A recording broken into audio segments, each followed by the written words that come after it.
Testing. 1, 2, 3.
Testing. 1, 2, 3.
see dead people, okay.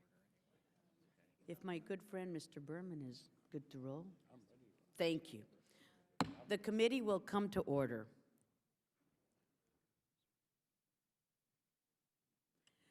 Pursuant to notice, the committee meets this morning to mark up two strongly bipartisan measures, H.R. 2918, the Taiwan Policy Act of 2011, and H.R. 2992, the Taiwan Airpower Modernization Act of 2011.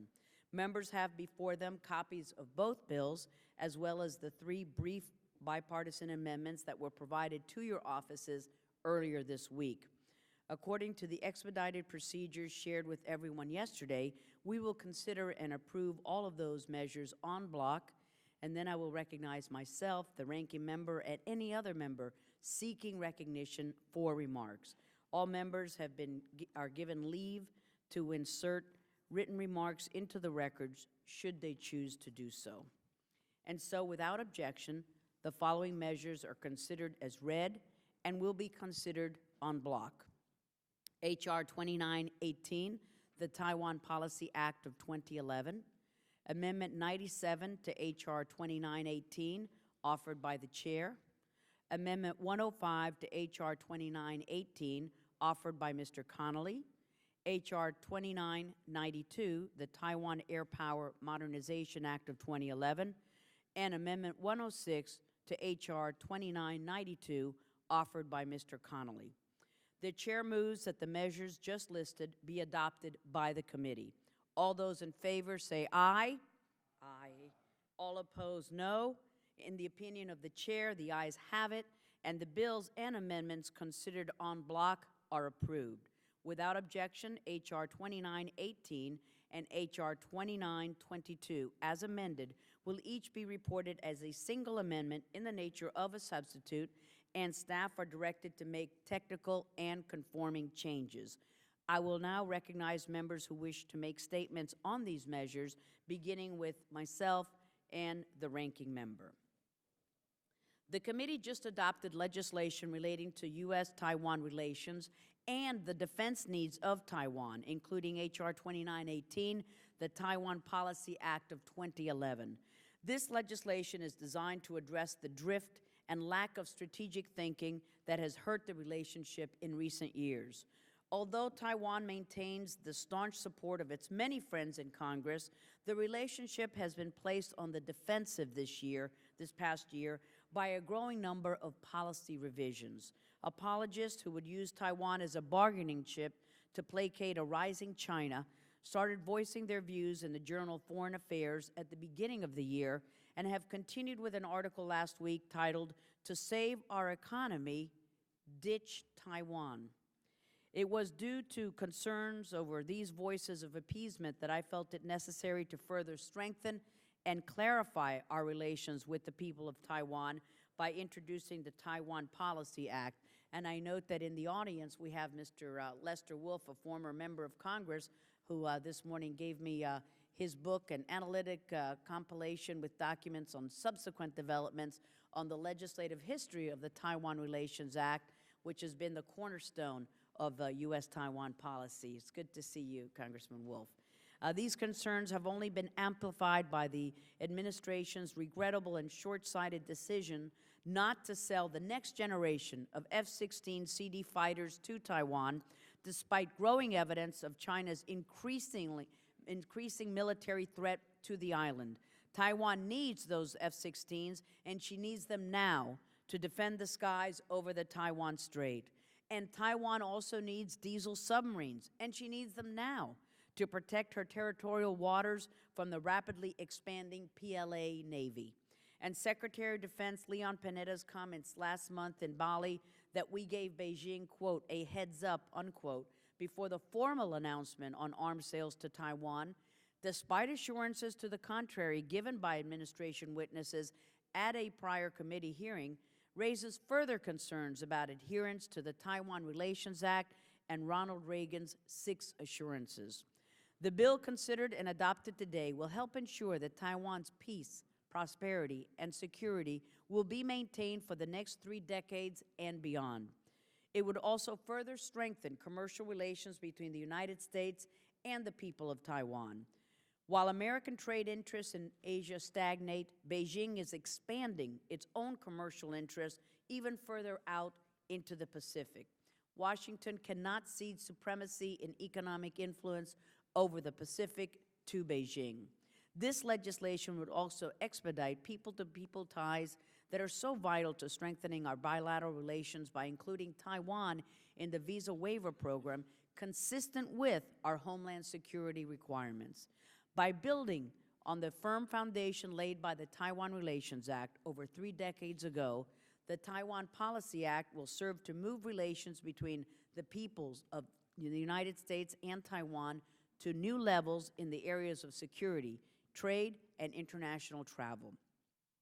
This committee showed its support for the people of Taiwan, for the sale of F-16 fighters to this island democracy, and for the spirit of the Taiwan Relations Act by taking favorable action on this legislation. Similarly, the committee also considered H.R. 2992, the Taiwan Airpower Modernization Act today. This important legislation was introduced by Congresswoman Granger, the distinguished chair of the Subcommittee on State Foreign Ops of the Appropriations Committee. As the name of the title suggests, this is straightforward legislation. It simply requires that the President carry out the sale of no fewer than 66 16CD multiple fighter aircraft to Taiwan. As members are aware, under the terms of the Taiwan Relations Act, the U.S. is obligated to make available defense articles and services necessary for Taiwan's self-defense. In order to meet this requirement, the U.S. must provide Taiwan with the equipment necessary to help the island nation defend its own airspace. While the recent agreement by the U.S. to upgrade Taiwan's existing fleet of F-16s is a step in the right direction, Taiwan also urgently needs new advanced combat aircraft to help meet the growing menace from Communist China. Accordingly, it is long past due for the executive branch to cease its dithering on this issue and sell Taiwan the new F-16s it has sought since the year 2006. I strongly support passage of this legislation, and now I'm pleased to recognize my friend, the ranking member, for the comments that he might like to make. Mr. Berman. Well, thank you very much, Madam Chairman, for scheduling the markup, and particularly thank you for doing this in a way that I know, since I'm a strong supporter of both bills, that nothing I say can screw up its passage. I am a great admirer of what the Taiwanese people have accomplished, and therefore am a strong supporter of Taiwan, and both of these bills will bolster our bilateral relationship with an important friend and ally. H.R. 2992, the Taiwan Airpower Modernization Act of 2011, seeks to provide Taiwan with advanced F-16 CD fighter jets in order to strengthen Taiwan's self-defense capability against the increasing military threat from mainland China. I welcome the Obama administration's decision to upgrade Taiwan's existing fleet of F-16 fighters, but view that as only a first step. Taiwan needs more advanced F-16s to help deter and, if necessary, defend against an attack from China. And it needs it sooner rather than later, as China has still not renounced the use of military force to resolve its long-standing dispute with Taiwan.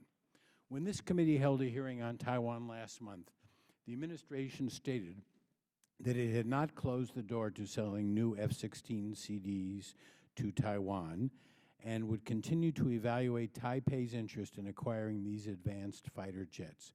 H.R. 2992 is the logical next step in ensuring Taiwan can maintain a sufficient defensive capability and in satisfying Taiwan's interest in procuring these new fighters. Members on both sides of the aisle have a strong commitment to maintaining Taiwan's security in the face of the growing Chinese military threat, and this bipartisan bill is a vehicle to express Congress's commitment. The other Taiwan bill before us, H.R. 2198, the Taiwan Policy Act of 2011, your bill, Madam Chairman, is intended to strengthen and update certain aspects of the U.S.-Taiwan relationship. I'm especially pleased to see that it includes a provision that would allow senior leaders of Taiwan to visit the United States, a problem that has long needed a remedy. Why is it that the president of a democratic partner of the United States is not allowed to visit this country except as part of transit stops to other countries? It's time that all Taiwanese officials are afforded the proper respect and be allowed to visit the United States. Your bill, Madam Chairman, also includes provisions to maintain U.S. support for Taiwan's meaningful participation in international organizations like the World Health Assembly and the International Civil Aviation Organization. I have long been a supporter of Taiwan's participation in the World Health Organization, and I'm pleased to see this act continues U.S. policy to ensure Taiwan's continued participation in the WHA and other international organizations in the future. Both of these bills before the committee today will continue the strong U.S. support for Taiwan and maintain the close ties between the U.S. and the people of Taiwan. I don't need to, I'm glad my colleague supported these pieces of legislation, and I yield back. Thank you so much. Well, can I add one? Yes, just sir. one- Yes, sir. Sorry. Got a few seconds left here. Just on the larger issue, the one thing I do want to say is it is quite evident, both on the general issue of America's presence in the Western Pacific, that this administration is deeply committed to maintaining and strengthening that presence this very week. And by the administration's own commitments with respect to any defense cuts that may be coming, none of those cuts, none of that presence is going to be reduced. It's being strengthened, and the part of the demonstration of that is the closer and closer ties that many of the countries of East Asia are seeking with the United States on that issue. So on this issue, I think we have nothing to fear. The administration, I think, is actually pursuing this quite diligently and effectively. With that, I yield back. Thank you so much, Mr. Berman. Mr. Rohrabacher is recognized. I pass. Thank you very much. Mr. Royce is recognized for any statements you might like. Oh, thank you, Madam Chair. And by the way, thank you both for your leadership on Taiwan. Madam Chairman, thanks for holding this hearing. This legislation, of which I'm an original co-sponsor, I think comes at a pretty important time, because there's an academic debate that's brewing, and you see it in the papers, about abandoning Taiwan. According to some, we should have the United States back away from Taiwan to supposedly improve relations with China. And I think members understand that stepping back from Taiwan would not result in China taking a firmer line on North Korea, which is of concern to us, or on Iran's nuclear programs. It would have no impact on that. It wouldn't get China to drop its predatory economic policies. What I'm concerned it might do, it might be more likely that China would conclude the U.S. is weak and to be manipulated. I would argue, if you really think it through, when you reflect on this, that that could be the result. It is interesting that tensions between China and its other neighbors have heightened. I think you have to think this through in the context of this hypothesis on abandoning Taiwan, because that reality, those heightened tensions, undercuts the theory that China's dispute with Taiwan is the only impediment to its peaceful rise. Bad ideas need to be challenged before they take grip. Moving this bill forward, demonstrating our broad commitment to Taiwan, pours cold water over such naive thinking. And I do regret, however, that another committee forced us to walk back the introduced language on U.S.-Taiwan economic relations. Earlier this year, we heard testimony of how a single issue representing less than 1% of our bilateral trade relationship is being used to hold up our entire trade relationship. This is our 9th largest trading partner, colleagues. We should be talking and working to address U.S. economic interests. But that said, this is a good bill, which we should advance, and I urge its passage. Thank you, Madam. Thank you very much, Mr. Royce. Mr. Shabbat is recognized. Thank you, Madam Chair. I thank the chair and the ranking member for their statements and agree with virtually everything that each one of them said. But mostly with my words. Mostly with yours, but I want to clear that. Mr. Berman was particularly articulate this morning as well. But I was one of the ranking or the co-chairs of the Congressional Taiwan Caucus for about 10 years before my 2-year involuntary sabbatical, and now I'm back. But so I've had a great interest and been there probably I would say 8 or 9 times, probably over my 15 years here in Congress, and have watched this relationship between Taiwan and the People's Republic of China as China has increased from, I think it was about 500-600 missiles when I first came in '95 to over 1,400 missiles that are aimed at Taiwan right now. And let's face it, as much as we trade with China over the next century and probably beyond that, they're going to be our principal rival on this planet. And it can be a cooperative relationship. We can trade back and forth to the benefit of both countries and the world, or China can continue to go down this path where they're flexing their muscle in the region. Other countries, I think, are being intimidated. They've tried to bully Taiwan for years and years now. So we have to be there for our allies. Taiwan has been a strong ally. It does rely upon the United States to a considerable degree. In general, we've been a reliable ally. But to be perfectly honest here, again, I think relative to the planes, we should have given them the most advanced technology, and I would encourage us to do that as quickly as possible, in that area. So I'll yield back. I'll yield to the gentleman from California. Yes, and I wanted to add, I think, the gentleman from Ohio for yielding. I wanted to add my support for some of the points that Mr. Berman made about the F-16 sales and the administration's reluctance to engage and follow through on those sales. I think that is a necessary, credible deterrent, and I think we have certain responsibilities here that need to be fulfilled, and I hope we can return to this issue. We find an avenue to do it because we have not taken the steps necessary to really send that message and create that credible deterrence. Thank you. I'll yield back. Thank you. Thank you. Thank you so much. And I want to thank the members and the staff on both sides of the aisle for the good work and the cooperation that went into these bills and today's markup. And having concluded our business, the committee is adjourned. Thank you, gentlemen and ladies.